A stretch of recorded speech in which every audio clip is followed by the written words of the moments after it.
Salam qadirli qarindoshlar, qanday ahvolinglar? Amanlar yaxshi turinglarmi? Bugun biz Yohanna bayon qilgan xush xabar darsimizni davomli ko'rib o'taylik dedik.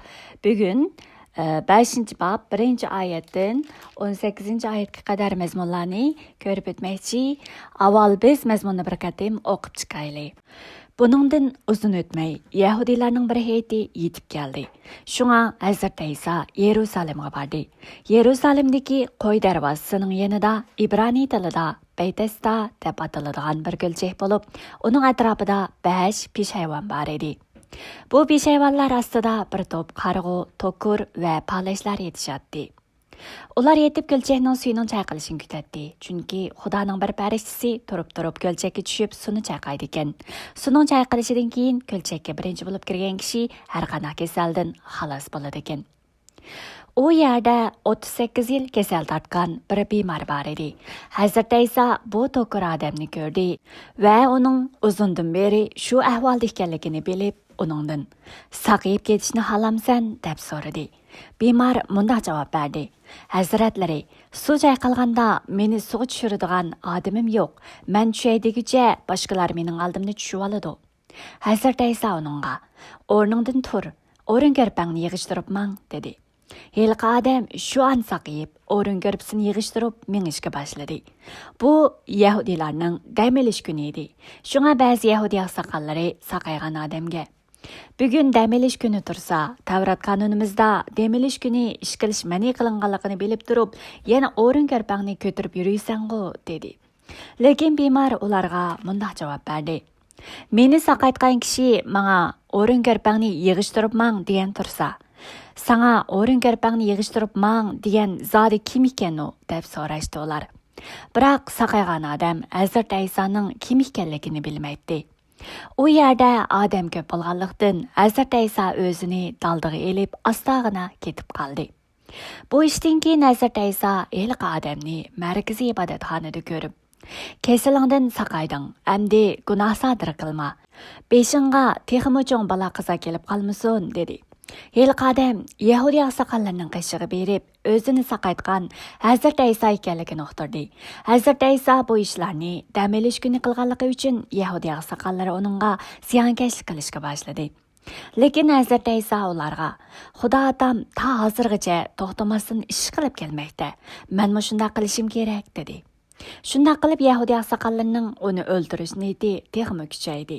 Chunki u dam olish kunining qoidasini buzib qolmasdan Xudoning o'z otasi ekanligini aytish bilan o'zini Xudoga tang qilgan edi. Xo'sh qarindoshlar, bugungi mazmunni ko'rishdan burun biz oldingi qatimliq darsimizni bir qatim eslab o'tsak, oldin qatim biz yana bir o'rda amaldorning o'g'lining saqaytilgan shu voqeligini biz ko'rib o'tgan edik. Ya'ni Hazrat Isa Jaliliya o'lkasiga berish uchun Samariya o'lkasidan o'tganda, ya'ni Samariyadan kesib o'tganda, shu samariyalik ayol voqeasi yuz bergandan keyin Samariyada 2 kun turgandan keyin Jaliliyaga borgan va shu Jaliliya bu qadim Jaliliya borgan vaqtida bo'lsa, Jaliliyaliklarning uni qarshi olishganligini deb turib biz bu yerda muhim bir halqiliq tema bo'lgan Hazrat Isaga bo'lgan qarash, ya'ni Jaliliyaliklar bu Hazrat Isani faqat yog'ochchi Yusufning o'g'li deb tunganligi uchun Hazrat Isani rad qilganligini, garchi uning so'zlari, ta'limlari shu qadar qoyil qilarlik, shu qadar haqqoniy bo'lsa-mu, lekin Hazrat Isaga bo'lgan ularning qarshi bahosi faqatlam shu ko'z oldidagi yog'ochchining o'g'li deblam shu o'zining qetib qolgan shu qarashlari, o'zining burundan tortib shu singib ketgan shu dunyo qarashlari bo'lsin, shu kishilik qarashlari, munosabatlari bilan Hazrat Isa qaraganligi uchun uni rad qilganligini. Lekin keyin bo'lsa uningga Hazrat Isaga bo'lsa Xudoning so'zi, Xudoning kalomi, ya'ni Xudoning o'g'li degan tunishi bilan qaraganligi uchun uni qarshi olishganligini biz deb o'tgan edik. Mushundaq mazmun ichida yana Hazrat Isa Kana yesi turgan vaqtida Kapernaumdagi o'rda amaldori o'zining sakarat etib qolgan o'g'li uchun Hazrat Isaning oldiga kelib o'tingandagi mazmunni biz ham ko'rib o'tgan edik. Shundaqla bu mazmunni bo'lsa, bizning bu kitobda bu Hazrat Isoning ikkinchi mo'jizalik belgisi edi. Ya'ni buni ikkinchi mo'jizasi deb tushunib olsak bo'lmaydi. Hazrat Iso buningdan burunmi nurg'un mo'jizalarni, son-sanoqsiz mo'jizalarni ko'rsatgan. Chunki mush Yuhanna bayon qilgan xush xabar 19-20 boblarni o'qisanglar, Yuhanna o'zim deydi. Ya'ni bu kitob yozishga maqsad deb qisqacha bir bo'lak bor. Ya'ni Yuhanna bizga 7 dona mo'jizalik belgini ham bu kitobga kirishtirish orqali nimani maqsad qilmoqchi, nimani demoqchi desa, dal Hazrat Isoning shu qadimdan buyon Xudo bizga bishorat qilib kelgan, Xudo avatmoqchi bo'lgan shu qutqizuvchisi, Xudoning kalomi, Xudoning so'zi ekanligini, inson tinida kelib, ya'ni Xudoning inson tinida kelib bizning bilan birga yashagan shu Xudoning o'g'li ekanligini, qutqizuvchi ekanligini, Xudoning kalomi ekanligini, Xudoligini ta'kidlash uchun shundaq ko'zitish, ya'ni mushundaq bir tuzilish shaklda mo'jizalik belgilarni 7 dona mo'jizalik belgini dal mushu Yuhanna bayon qilgan xush xabarga kirgizganligi uchun bu yerda ikkinchi qatimliq mo'jizalik belgisi deb oladi. Ya'ni birinchi qatimliq bo'lsa biz Kanayislik to'y ziyofatida bu Hazrat Isoning ko'rsatgan birinchi qatimliq mo'jizalik belgisi edi deb chiqargan. Hamda buningda ya'ni mushu amaldorning o'g'lini saqaytgandan keyingi mushu nimada bu Hazrat Isoning Yahudiyadan Jaliliyaga kelib ko'rsatgan ikkinchi mo'jizalik belgisi edi deydi. Ya'ni Xudoning kalomi Masih qutquzguchiligini bildirgan. Ya'ni bu yerda chunki hayotlik umidi, ya'ni hayotlik ato qilguchi. Chunki bizda do'q amiyago degan biz 7 dona shunaq amiyago, men hayotlik, men ishik degan o'sha shunday bir jumla shaklimi bor deb aytgan emasmi? Shuning o'xshash bularning hammasi nimani ta'kidlamoqchi desa, Yuhannaning ta'kidlamoqchi bo'lgani dal Xudoning so'zining, Xudoning kalomining inson tenida kelib bizning bilan birga yashagan dal shu Xudoning o'g'li, Xudoning mehri shafqati ekanligini ta'kidlash uchun bizga deganligini biz ko'ra olamiz. Chunki biz buni Yuhanna bayon qilgan xush xabar birinchi bobni shu qadar asta biz ko'rib o'tgan edik. Yuhanna bayon qilgan birinchi bobni biz barcha Yuhannadagi mazmunlarning qisqacha muqaddima qismi, ya'ni xulosalab bergan mazmun deb o'tgan bo'lsak, dal shu birinchi bobni yechib bergan mazmunlar dal shu keyingi mazmunlar deb aytgan edik.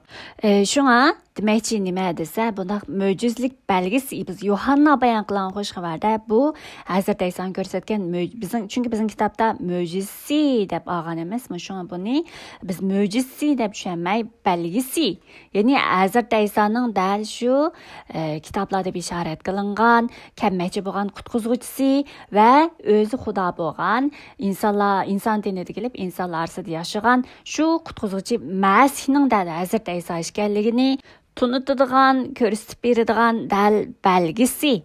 Ya'ni biz tushunib olishimiz uchun, bizning tunib olishimiz uchun belgi bo'lgan shu belgisi deb tushunishimiz kerak.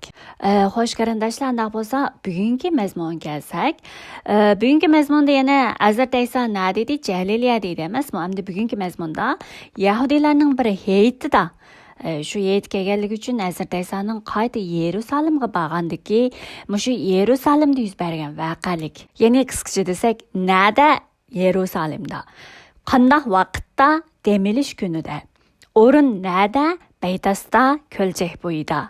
Hamda shaxslar kimlar desak, bu yerda Hazrat Iso bilan 38 yil kasal tortgan shu to'kir odamning orasidagi yuz bergan ishlar. Hamda voqelik nima desa, Hazrat Iso bu to'kir odamni, ya'ni 38 yil kasal tortgan, ya'ni bir hisobda bir umrini, ya'ni dal shu vaqtlarda 40 yilni bir odamning bir umri deb belgilaydi. Hamda hozir odamlar uzun umr ko'rgan bilan shu vaqtlarda 40 yoshgacha kirgan bo'lsa, bir ya'ni uzun umr ko'rdi, ya'ni bir umr yashadi degan o'sha shu 40 yilni bir umr odamning umri deb belgilaydi. Shuningga nisbatan aytgan vaqtimizda bu 38 yil kasal tortgan to'kir odam o'zining hayotini ko'pinchasini, ya'ni hayotining oxiriga qadar desa ham bo'ldi-da, mana shuni tushunsa ham bo'ldi. Nada kasal tortib dal mushu Baytasda degan ko'lning bo'yidagi shu peshayavallarda yetib shundaq umrini o'tkazgan yolg'iz va begona bir kishi ekanligini ko'ra olamiz. Dal mushundaq voqelik nima desa, Hazrat Aysonning dal mushu kishini asli keltirib saqaytib, asli keltirgandiki dal mushu voqelik. Dal mushu voqeliklar orqali kelib chiqqan bugungi mazmunlarni biz undaq bo'lsa tafsiliy bir ko'rib chiqaylik. 5-chi bob 2-chi oyatga qaraydigan bo'lsak, endi bu Baytlasda degan ko'l nega joylashgan desa, qo'y darvasining yenida shu Baytlasda degan bir ko'l borligini bu yerda deydi. Endi bu qo'y darvasi degan vaqtimizda biz Nehemiya payg'ambarning yozmasi qaraydigan bo'lsak, ularning qo'y darvasi, beliq darvasi degan nurg'un quvuq, ya'ni qo'y quvuqi, beliq quvuqi degan nurg'un mushunaq o'rinlarning ismlari bor. Shundoq nurg'un quvuqlar chiqadi. Bu bir faqat o'rinning ismi deb tushensanglar bo'ldi. Bu yerda boshqa bir alayda ma'nosi yo'q. Qo'y darvasi deganimiz dal shu Yerusalim atrofidagi shu joylarning bir ismi. Masalanga biz vatanda yashaganlar mencha esinglar kelishi mumkin. Biz Urumchiga chiqsak, Urumchida, ya'ni janubiy quvuq, sharqiy quvuq degan o'xshash ismlar bor. Shuning o'xshashlar Yerusalim atrofidagi shunaqa bir joylarning ismi dal mushuna qo'y darvasi ekanligini bilsanglar bo'ldi. Ya'ni mushu qo'y darvasi degan joyda bir Baytasla deb atalgan bir ko'l bor ekanligini. Endi bu ko'lning, ya'ni bu ko'lchakning oddiy bir ko'lchak emas ekanligini, ya'ni shu vaqtdagi kishilarning qarshida, shu vaqtdagi kishilarning bilishicha bu ko'lchakning odatdagi bir ko'lchak olmasdan, balki Xudoning bir parishchisi turib ko'lchakka tushadigan va suni chayqaydigan shunaqa bir ko'lchak ekanligini.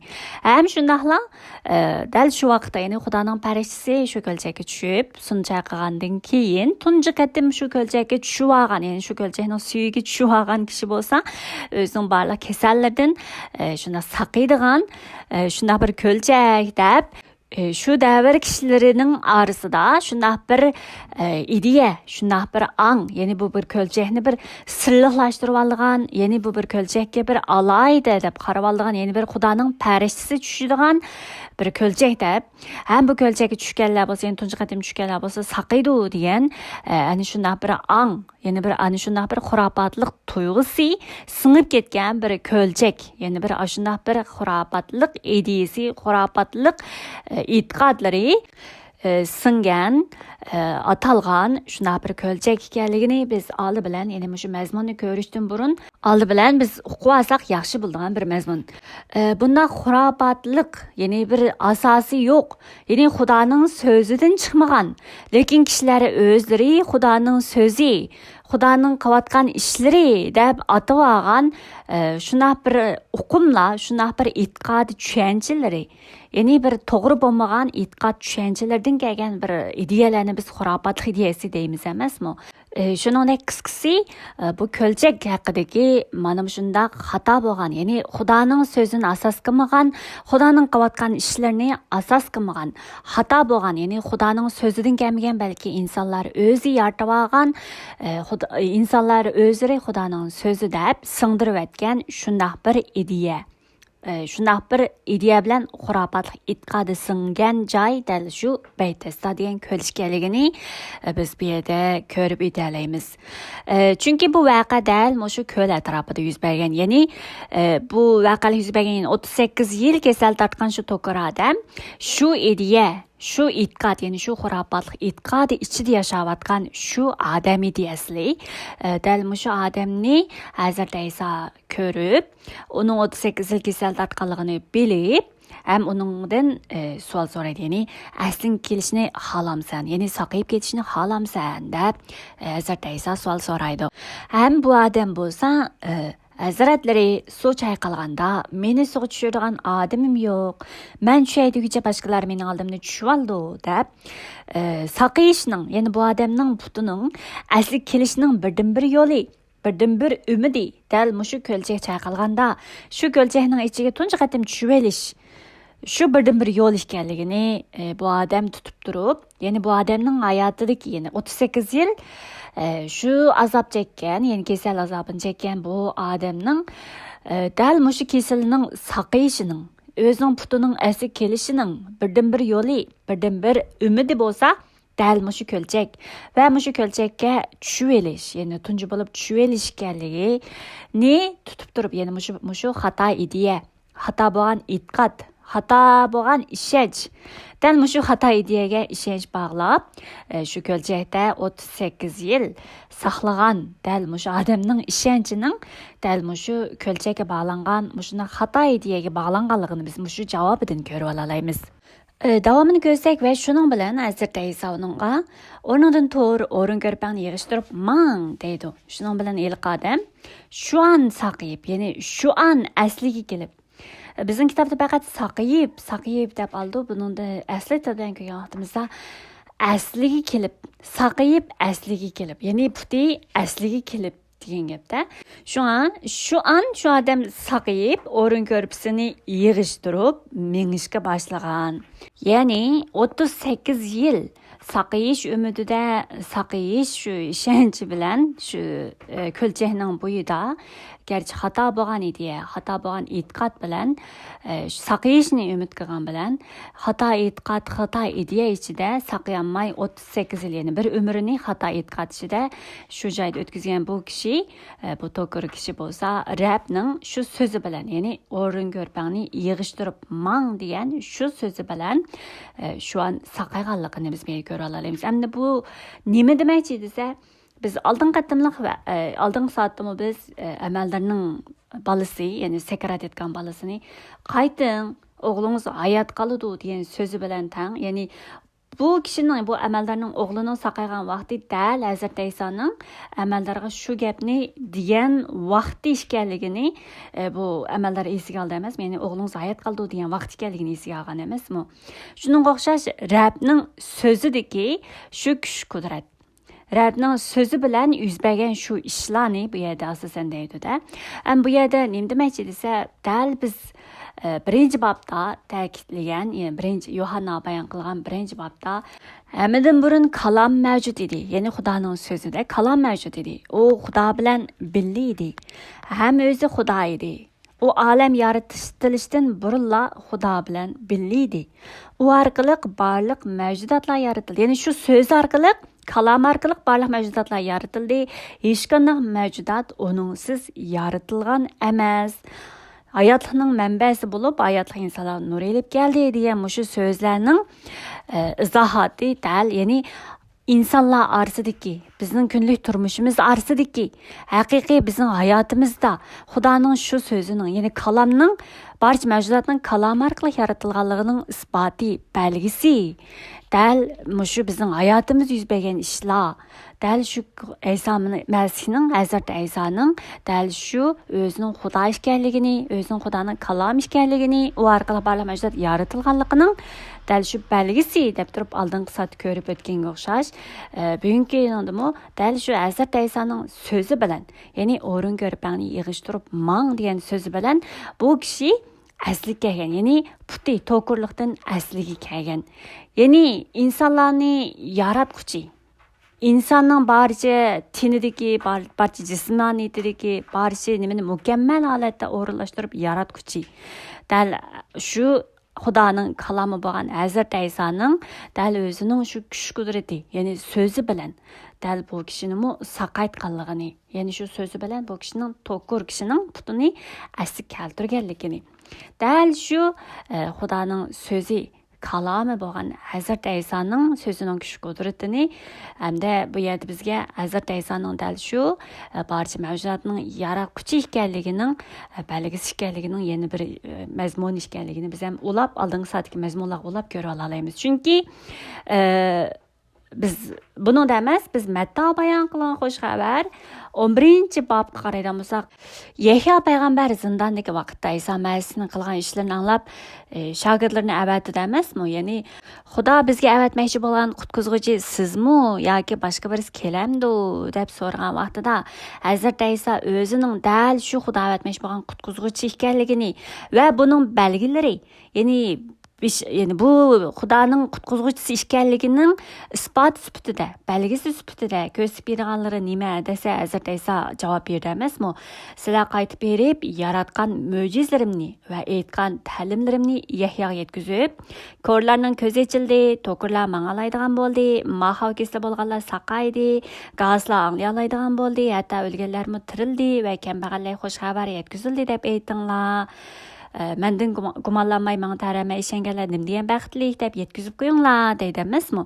Ya'ni bishoratlar Yeshaya payg'ambar qismini o'qisanglar shu qadar jiq bu bishoratlar bor. Ya'ni qutquzuvchi kelgan vaqtida qanday ishlar yuz berganligiga oid. Dal shu bishoratlarda muqaddas yozmalarda Hazrat Iso to'g'risidagi to'xtalgan shu so'zlar, bishoratlar haqidagi mazmunlarda u kelganda, Hazrat Iso kelganda u orqali kishilarning saqaytilganligini, to'qirlarning taxlab mangdiganligini, so'zlar g'aslarning anglaydigan bo'lganligini, yapalarning, ya'ni so'zlaymaydiganlarning so'zlaydigan bo'lganliklariga oid mazmunlar dal shu Yeshaya payg'ambar qismida va boshqa yozmalardan oid aniq yozilgan. Shuningga o'xshash bizga o'xshash Yohanna Hazrat Isoning dal shu Xudo avatgan qutquzuvchisi va o'zining Xudoning kalomi, o'zining Xudo ekanligiga oid shunday belge, yani mo'jizlik belgisi, yani Hazrat Isoning dal shu yozmalarda aytilgan, yozmalarda oldin bishorat berilgan va o'zi haqiqat bo'lgan, Xudoning kalom bo'lgan shu ekanligini bu yerda shu mo'jizlik belgilar orqali tushuntirib beryapti emasmi bizga izchil. Shunga o'xshash bugungi mazmundimi bu to'kir odam Hazrat Isoning so'zi bilanla bu yerda asli kelgan, saqayib asli kelish degan gap. Endi Xudo bizni yaratgan vaqtimizda biz mukammal bir holatda, saq holatda, mukammal holatda biz dunyoga kelgan vaqtimizda Xudo yaratganda bizning put-qo'llarimiz joyida, bash a'zoyimiz mukammal, shunday bir yer yuziga kelmiz emasmi? Shunga o'xshash Xudo asli yaratganda insonni dal shunday yaratgan. Lekin bu odam to'kir.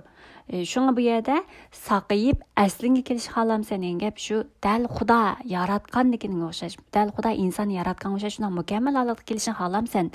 Aslidagi shu Xudo yaratgandagi shu aslidagi holat kelishni xohlamsan degan so'z emasmi? Shunga o'xshash bu yerda yana nima demoqchi, nima ko'ra olamiz desak, Hazrat Iso dal shu hayotlikni yaratguchi, barliq mavjudotni yaratguchi bo'lish sifati bilan bu kishini butun asli keltirish orqali bash a'zoyi saq holatda odamni mukammal yaratgandagi shu holatiga o'xshash bu odamni shundoq asliga keltirganligini, o'zining so'zi bilan bu odamni aslidagi shu dastlabki insonni yaratgan o'xshash shundoq bir holatga kelganligini biz bu yerda ko'ra olamiz. Endi ikkinchi bo'lak mazmunga kelsak, dal Hazrat Iso bu odamni asli keltirgan kun qanday kun desa, Yahudiylarning dam olish kuni deb oladi bu yerga. Bu yerda bir qiziqarli mazmun bor. Bu yerda 9-oyatda, garchi Yohan o'zimi Yahudi bo'lsa-mu bu yerda nima deydi desa, bu Yahudiylarning dam olish kuni edi deb oladi. Bu Yahudiylarning dam olish kuni edi deb bu yerda olganni biz bir hisobda biz e'tiqodchilar hozir qurbon hayit, ro'za hayit o'tkazmaymiz-ku.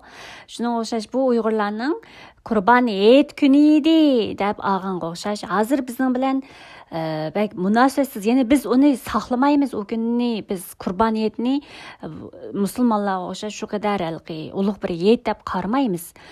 Shuningga o'xshash bu faqat bir hayit bayram sifatida, Uyg'urlarning bir an'anaviy madaniyat sifatida biz ko'rishimiz mumkin, lekin biz bu hayitni asli ma'nosi, asli tabiati, ya'ni islomdagi musulmonlarning shu qarashi bo'yicha undaq bir saqlamaymiz. Shuningga o'xshash bir tusda bu Yohannami bu yerda bu Yahudiylarning dam olish kuni edi deb bu yerda Yahudiylarning shu dam olish kunidagi qoida tuzumlari, ya'ni dam olish kun qoidasi, dam olish kun tuzilmasini ko'rsatganligini biz ham tushuna olamiz. Shunga Yahudiy aqsoqollari bugun dam olish kuni tursa, Tavrat qonunimizda dam olish kuni ish qilish ma'ni qilingan tursa, sen yana nimishga o'rin ko'rpangni ko'tarib yuriysan-ku dedi deyishidagi sababmi dal shu. Ya'ni Yahudiy aqsoqollarining tushunchasidagi dam olish kuni bilan bizning tushunchamizdagi dam olish kunimiz o'xshamaydi, farqi bor degan narsani bu yerda Yohan bu yerda bizga tushuntirib berayotgandek biz buni ko'rib olamiz. Bu so'zidan shuni ko'rib olamiz. Chunki Yahudilarning dam olish kuni bu yerda deydi emasmi? Dam olish kuni ish qilish ma'ni qilingan deb.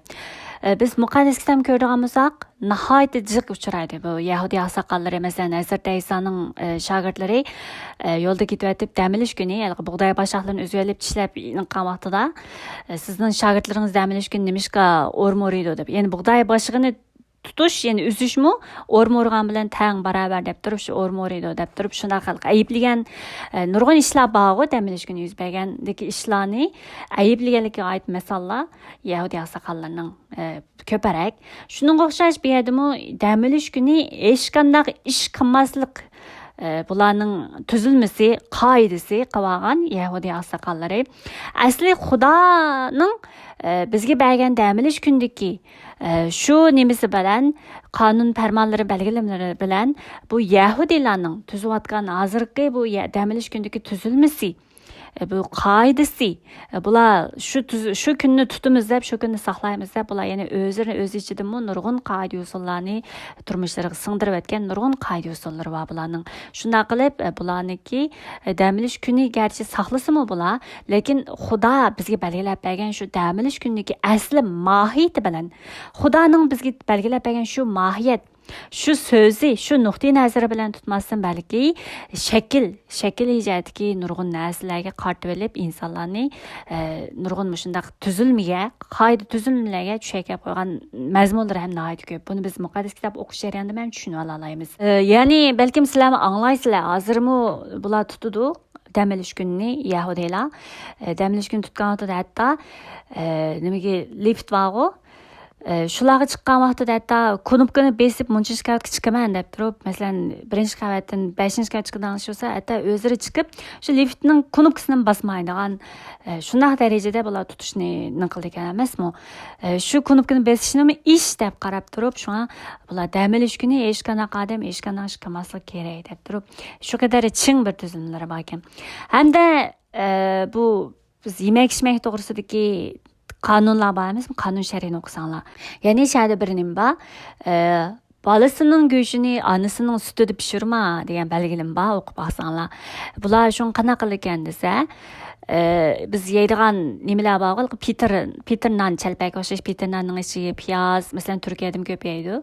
Piyoz, go'sht, ozroq say bir narsalarni qo'yib yeydi u yo'ga. Ashundan yo'gim qilgan Peter nonning ichiga bular yegan vaqtida cheese, ya'ni irimchik, pishloq shuning bilan go'shtni billa qo'ymaydi ekan. Chunki pishloq nimadan pishirildi? Sutdan yasab chiqarildi emasmi? Bu cheese, irimchik, pishloq degan narsalar sutdan qaymoq bular sutdan yasab chiqarilgan bo'lg'achqa sut bilan go'sht bir yerga kelgan tomoqni bular hargiz yemaydi ekan. Hatto atganlik tomog'ida masalanga irimchik edi, qaymoq edi deylik, taqsiga qo'ydi shu irimchigini deylik, lekin shu tomoqda shu taqsini ham ishlatmaydi ekan. Shu qadar darajada bularning tuzilma qoidalari shu qadar turmushiga shu qadar ko'p bo'lgan shakllarni, qoida tuzumlarni yaratish orqali bular shu qadar ko'p nimalarni dam olish kuni cheklayotgan etgan ishlar shu qadar ko'p demakchi. Endi bu dam olish, ya'ni bu Yahudi oqsoqollarining bu yaratib olgan dam olish kunidagi bu qoida tuzum prinsiplari, ya'ni bularning dam olish kunlaridagi prinsiplari dal shunday odamni bir tushakab qo'ygan, odamni shu qadar ninqib qo'ygan bir tuzumlarning ko'pligini biz bila olamiz. Demisam Hazrat Iso nima deydi desa, dam olish kunining egisi mandurman degan so'zi bor. Ya'ni dam olish kuni inson uchun yaratilgan, hargiz inson dam olish kuni uchun yaratilgan emas deb shuni tushuntirgan mazmunlarmi bor. Bu mazmunni oxirsida qisqacha xulosalasam, bundoq so'zlasam bek inchga bek uzrab ketadi, sening beshinglar og'rib ketmasin. Nima demoqchi desa, dal shu dam olish kuni Hazrat Iso bu to'kir odamni asli keltirgan. Lekin Yahudi oqsoqollari Hazrat Isoning dam olish kuni bu odamni asli keltirganligini tutib olib, biz oxiri qaraydigan bo'lsak 15-oyatda Hazrat Isoning dam olish kuni qilgan shu ishlarni tutib olib, uning ziyonkashlik qilishga boshlagan degan mazmun bor emasmi? Shuning o'xshash dam olish kuniga oid mazmunni shu mazmunda bir qadam ko'raylik. Xo'sh, davomini ko'rsak, bu odam saqib o'rin ko'ribsini yig'ishtirib mangan vaqtida Yahudi oqsoqollari ko'rib, dam olish kuni qilgan bo'lg'achqa, nimishqa o'rin ko'rpan yig'ishtirib yuraysan? Buna sirtlarda o'rin ko'rpan yig'ishtirib, mengizgan bunday ishlar ma'ni qilingan emasmi deb so'raydi. Degan vaqtida bu bemor meni saqaytgan kishi mushundaq o'rin ko'rpan yig'ishtirib mang degan tursa deydi.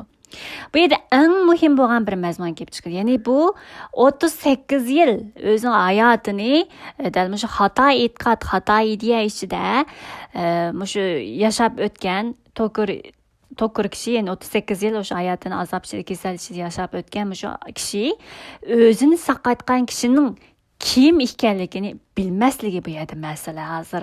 Buningga oid mazmunni biz oldin qattimliq mazmun, ya'ni samariylik ayol mazmunini biz ko'rgan. Ya'ni sizlar samariyliklar kimga e'tiqod qilganingni bilmaysizlar deb shu mazmunni degan. Biz bu mazmunni nihoyat inchki tafsiliy to'xtalgan.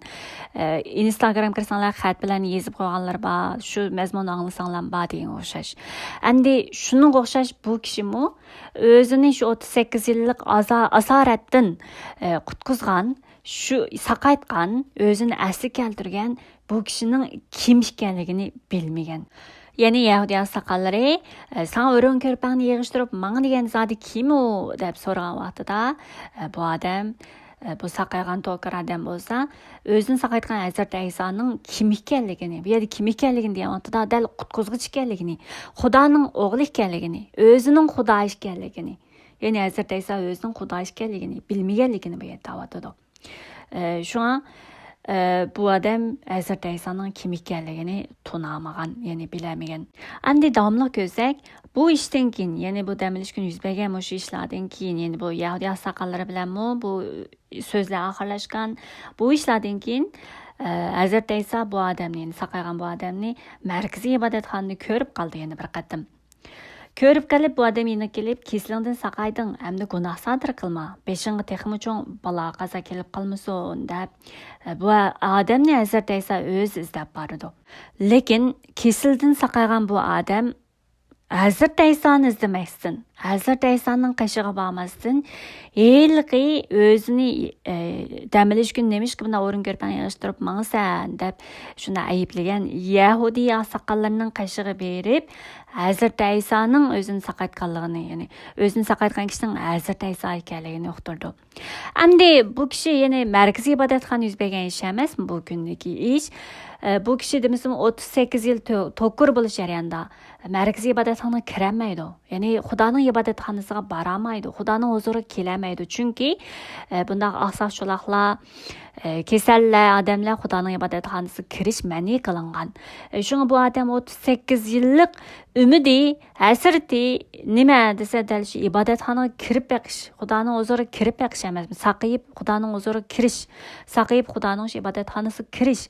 Shunday bir arzu, umidlari bor bo'lgan bo'lishi mumkin, chunki 38 yil, ya'ni hayotida Xudoning ibodatxonasiga kirib boqmagan. Bu ibodatxona yig'ilish bo'lsa, Yahudiylar uchun shu qadar muhim bo'lgan bir nima emasmi? Lekin bu odam 38 yil kiramagan bo'lishga, hamda saqaygan bo'lishga tunji qatim qilgan ish nima desa, dal markaziy ibodatxonaga kirish. Bu odam garchi saqayib, o'zining shu qarishi, o'zining ideyasi, o'zining e'tiqodi bo'yicha shu Xudoning huzuriga kirdim deb turib, Xudoning ibodatxonasiga kirgan, ya'ni markaziy ibodatxonaga kirgan. Lekin markaziy ibodatxonaga kirgan bilan dal shu markaziy ibodatxonada o'zi Xudo bo'lgan, Xudoning kalam bo'lgan Hazrat Ayso buni izlab kelib, yana bir qatimliq fursat bilan izlab kelib, buningga saqayding, gunoh qilma, teximchon balaya qazo kelib qolmasin degan vaqtida bu odam o'zini saqaytgan bu kishini izlamasin, bu kishining qishig'i bormasdan, balki Yahudiy oqsoqollarining oldiga berib, Hazrat Aysoni o'zini saqaytgan shu odam deb uqtirganligini biz bir ko'ra olamiz. Ya'ni bu odam garchi Xudoning o'g'li Hazrat Ayso bilan uchrashgan bilan, Xudoning shu o'g'li bu odamni saqaytgan bilan, bu odam shu Xudoning o'g'li bo'lgan qutqizuvchi Masihni tunamagan, ya'ni Masihni o'zining qutqizuvchisim deb qabul qilmagan, yangidan bir hayotlikka erishamagan, yanilishi faqatlam puti saqagan, faqatla puti asli kelgan, yana shu burunqi odam. Ya'ni biz bu Yohanna bayon qilgan xush xabarda yangidan turilish, qaytadan turilish, ya'ni qaytadan turalmaguncha Xudoning podshohligiga kirolmaysiz deb Hazrat Ayso Nikodimga degan emasmi? Dal shuningga o'xshash qaytadan bir turilish, yangi bir hayotlik bu odamda yuz bermaganligini biz ko'ra olamiz. Faqatla bu odam Xudoning mehri shafqati bilan badallari asli kelgan bilan, faqat jismoniyati asli kelgan bilan, lekin bu odamda ruhiy tirilish, ya'ni yangidan tirilish, shundoq bir yangidan tirilish, qaytadan tirilishning bu odamda yuz bermaganligini, bo'lmaganligini, e'tiqodning bu odamda shakllanmaganligini, mas'ulni tunib yetmaganligini biz ko'ra olamiz. Bunday hodisalar bizning qaraydigan bo'lsak e'tiqodchilar orasida nihoyat ko'p.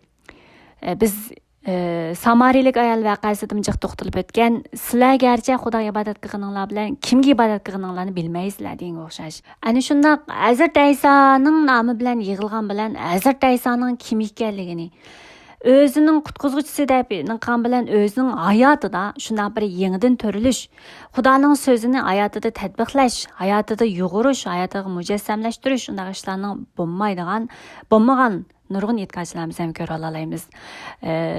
Xudoning so'zi, Xudoning qutquzishi, xo'sh xabari, Xudoning shu bizga ato qilgan shu qutquzishi bizning hayotimizda, bizning tabiatimizda, bizningda yangidan tirilish qilib bizni o'zgartishi, bizning hayotimizda Xudoning so'zi yo'g'rilib yashab chiqqan vaqtimizda biz anonligin Xudoning ulug'ligini, shon sharifini bizning hayotimizda kundalik ishlarimizni biz ko'ra olamiz. Lekin biz hayotimizga tatbiqlamay, shundaqlam Xudo qutquzuvchi, Hazrat Ayso qutquzuvchimiz, Masih deb og'zimizda degan bilan hayotimizda buni biz tatbiqlamasak, hayotimizda kundalik ishlarimizda biz yangidan turilish qilib bizning o'y fikrlarimizni, ideallarimizni, e'tiqodimizni Xudoning haqiqati bilan isloh qilmasak, mushu odamga o'xshash ko'ni bo'lgan xurafiy deya, ya'ni Xudoning so'zini asos qilmagan, odamlar chiqargan nurun qoida tuzilmalarning, shu xurofotlarning, shularning quli bo'lib, shularni o'zimizning e'tiqod qilib, shularning quli bo'lib yashaydiganligimizni biz ham bu orqali ham ko'rib olamiz. Ya'ni bu odam dal shu jismoniy tilam saqaygan, yana shu qaytadan tirilish bo'lmagan, ya'ni shu burunqi odam ekanligini biz ko'ra olamiz. Xo'sh, mazmunimiz davomga kelsak, Hazrat Ayso bu ishlarni damalish kuni qilganligi uchun Yahudiy oqsoqollar uning ziyonkashlik qilishga boshladi deydi. Ham Hazrat Aysoning bularga bergan javobi bor. Ya'ni 17-oyatda Xudo otam ta hozirgacha to'xtamasdan ish qilib kelmoqda.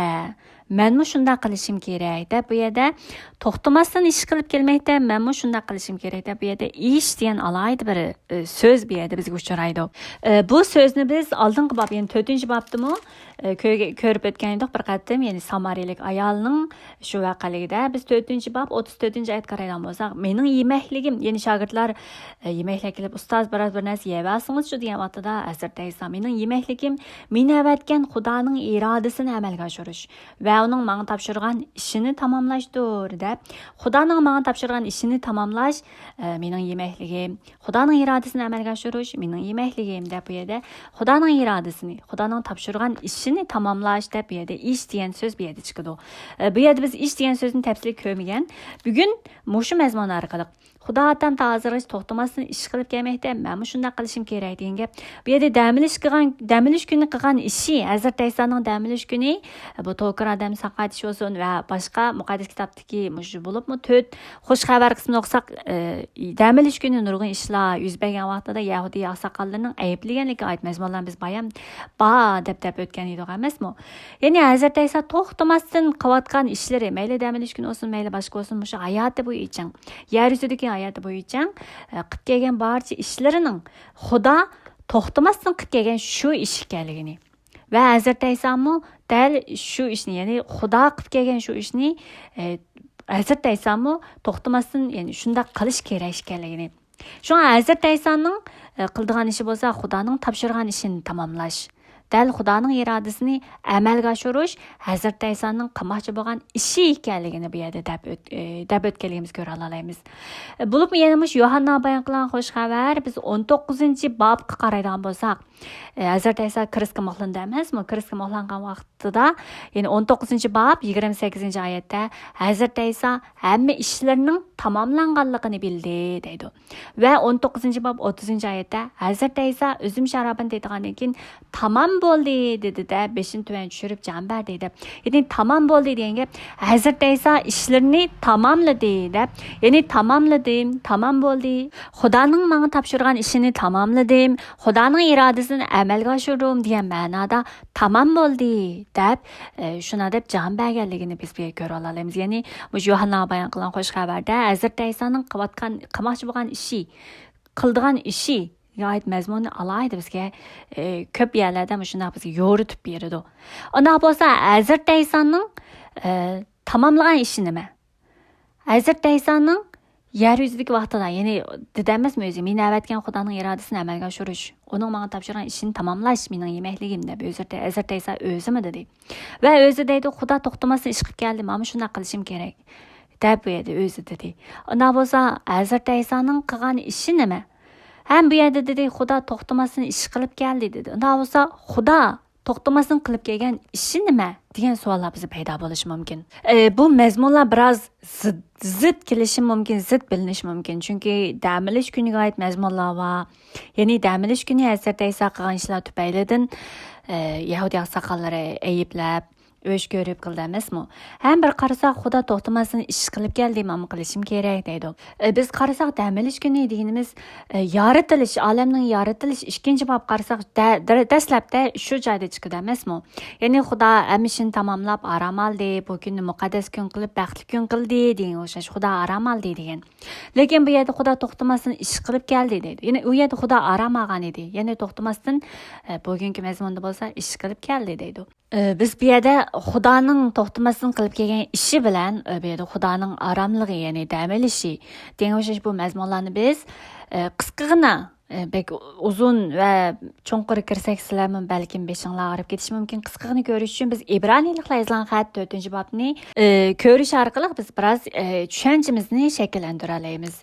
Ya'ni Xudoning aramligi, Xudo shu dam olish kunidagi aramligini, shu dam olish kunidagi aramligidan bizni bahralantirish uchun to'xtamasdan ish qilib kelganligini, ya'ni Xudoning to'xtamasdan qilib kelgan ishining nima ekanligi desa, Xudo to'xtamasdan qilib kelgan ishi bo'lsa, biz insonlarni o'zining dal shu olamni yaratib bo'lib aram olgandagi shu aramligiga akirish, shu aramligidan bahralantirish. U aramligi deganimiz Xudoning podshohligi ichidagi. Chunki Xudo hammani yaratib bo'lib insonni aram baqib qo'yib, insonlar bo'lsa Xudoning huzuri deydi. Shundaqku, shunga shu huzurida, ya'ni Xudoning podshohligi ichida edi.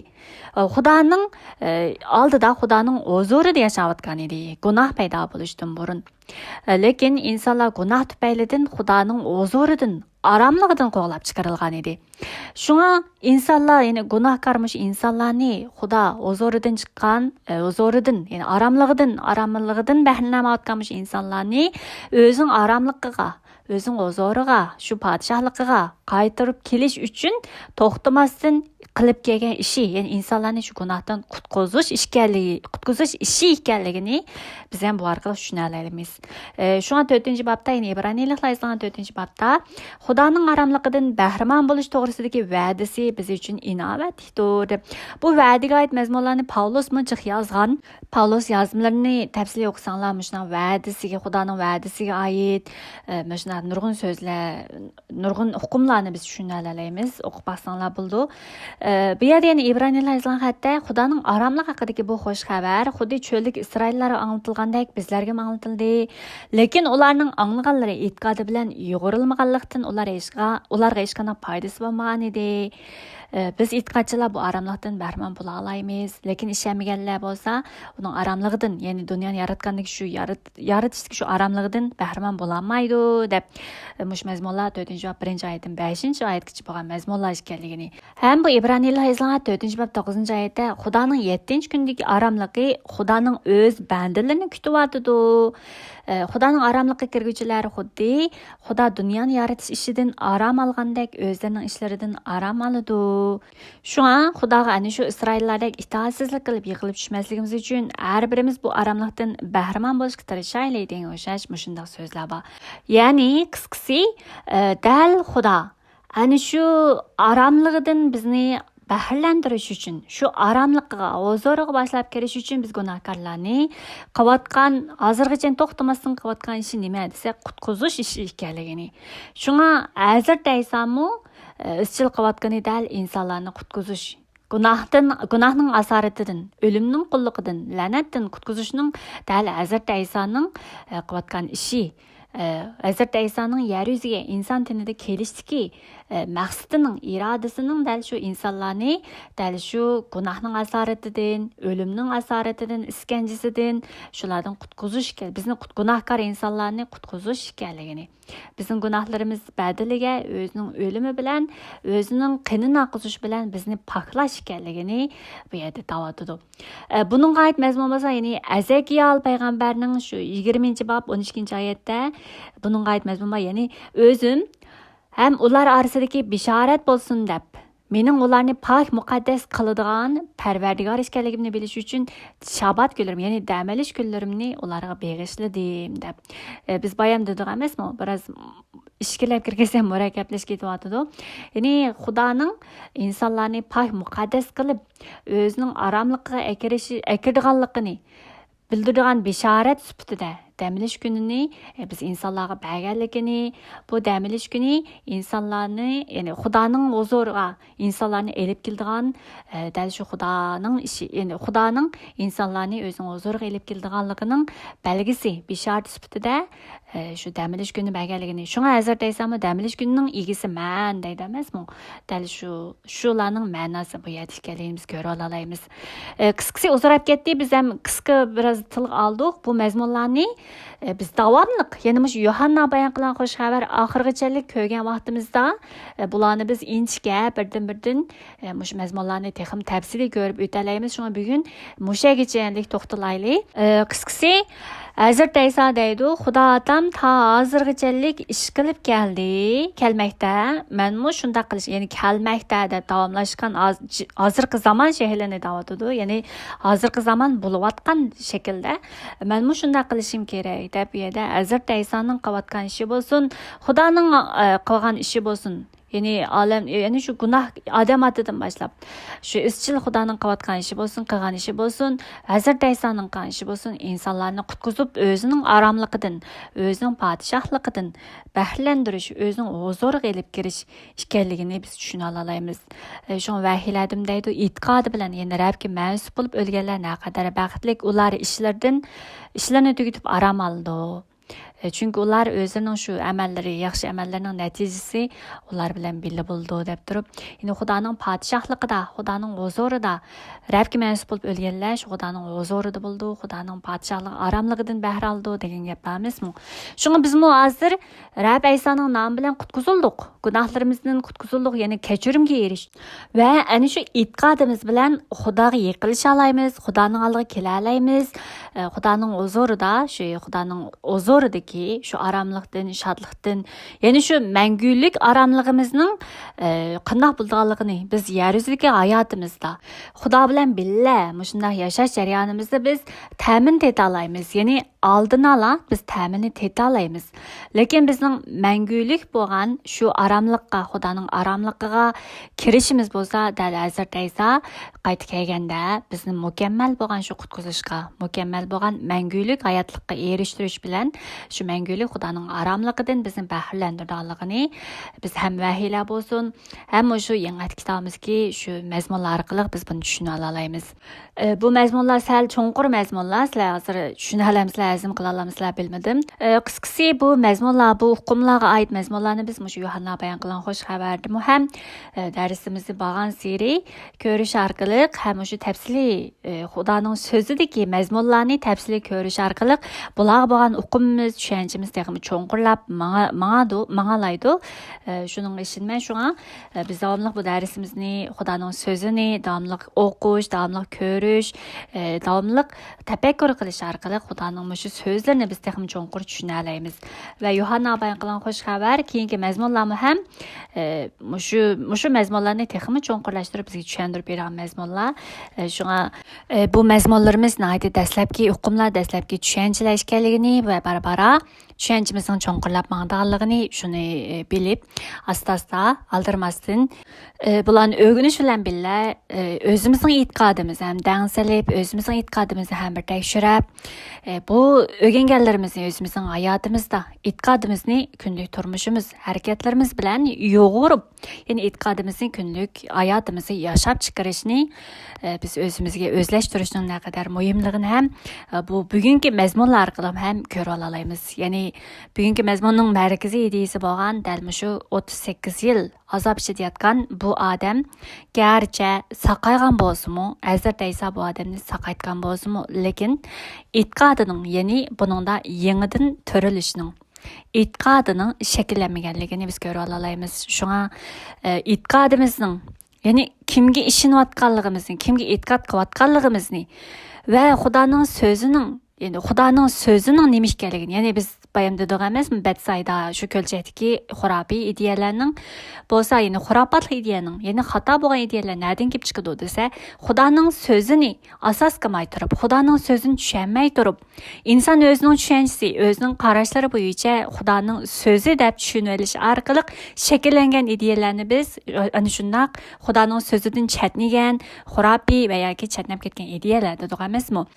Shuning uchun biz e'tiqodimizni har kun Xudoning so'zi bilan bizning tushunchalarimizni, ko'z qarashlarimizni, e'tiqodimizni har vaqt shu Xudoning so'zi bilan isloh qilib, buni dangsashning naqadar muhimligini bugungi mazmun orqali ko'ra olamiz. Ma'qulamiz qarindoshlar, bugungi mazmun mushagichi bo'lsin, bek ushaq so'zlar chiqib ketdi, chechilib ketdi, shunday bo'lsa-mu, Xudo sizlarning e'tiqodinglar uchun bugungi mazmun orqali yangi bir anqirashlarni va hayotinglar bo'lgan yangi bir tushunchalarni sizlarga ato qilishini tilayman.